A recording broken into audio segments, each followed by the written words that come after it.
Did you know, as you walk up the steps to the building which houses the U.S. Supreme Court, you can see near the top of the building a row of the world's lawgivers, and each one is facing one lawgiver in the middle who is facing forward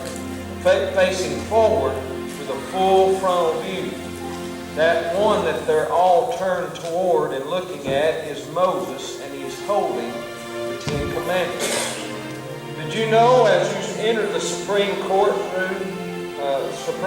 courtroom, the two huge oak doors have the Ten Commandments engraved on each lower portion of each door? Did you know, as you sit inside the courtroom, you can see the wall right above where the Supreme Court judges sit, a display of the Ten Commandments? Did you know there are Bible verses etched in stone all over the federal buildings and monuments in Washington, D.C.?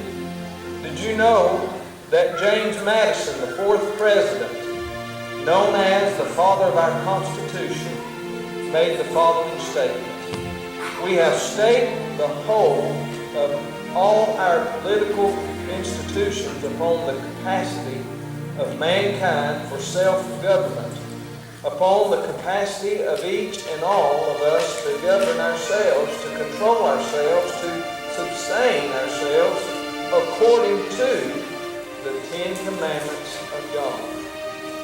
Did you know Patrick Henry, that patriot and founding father of our country, said this: "It cannot be emphasized too strongly or too often that this great nation was founded not by religionists, but by Christians, not on religions, but on the gospel of Jesus Christ."